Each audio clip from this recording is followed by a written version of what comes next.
I've only heard of Bubsy as the butt end of a joke among 3D mascot platformers, introduced as a direct companion to Mario and Sonic way back when, and a prototype of the original Bubsy 3D for PS1 being shipped as the game being a death knell for the franchise. 2 other Bubsy games released since the PSX failure, but neither landed well.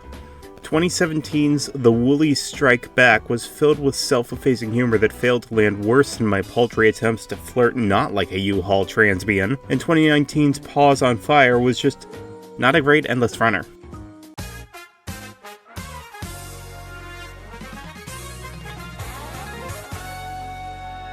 Come release on 22nd May 2026, Bubsy 4D is shockingly good.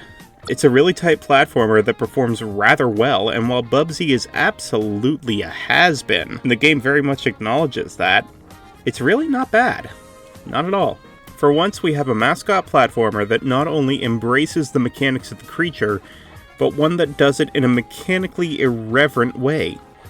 Even the in-universe explanations understand the nonsensical nature of Hairball mode, which just turns you into a self-propelled sphere like a downspin from Sonic the Hedgehog.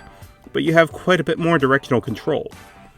And without the Bubsy part, that might weigh it down. In my experience, it's a well-made and lightly challenging 3D platformer. At least that's where I tend to suffer, as you'll see me frantically trying to find a landing zone because my proprioception is awful at a distance like this. This goes for both video games and in real life. Thankfully, the tutorial made clear that your shadow is an indicator of where you'll land. It's subtle, but this is accessibility. Even more when you have a perforated line that you can enable. Kudos to the devs for that. And once I stopped playing like I was trying to play a 3D Sonic title, it clicked for me. This is not a fast-paced platformer to make your first run through. Bubsy 4D gives you a set of tools and teaches you the situations to use them in, and it works. It just works. Though I've definitely got some issues with Bubsy 4D. There's way too much shaky cam, and the high contrast colors makes this game hurt to look at sometimes. Thankfully, it's palatable enough that I can blitz through a level or two for a short sitting. But they could have really done better with damage feedback. Bubsy makes some noise, and the only visual is off to the side. Boss battles can get cacophonous enough that it's difficult to tell when something could and does hit you.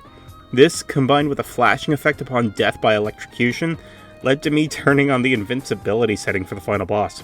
I was close enough to the end that I thought it was necessary to complete the game. That didn't particularly detract from the whole of the game. I enjoyed Bubsy 4D. If my issues aren't a deal breaker for you, I recommend the game. It's a cool platforming challenge that took about 5 hours to hit the ending, though simply ending the game doesn't mean there still isn't stuff to do, so I might go back to 100% my save. Bubsy 4D is available now across all mainline 8th and 9th gen consoles and PC for $20 and is Steam Deck verified.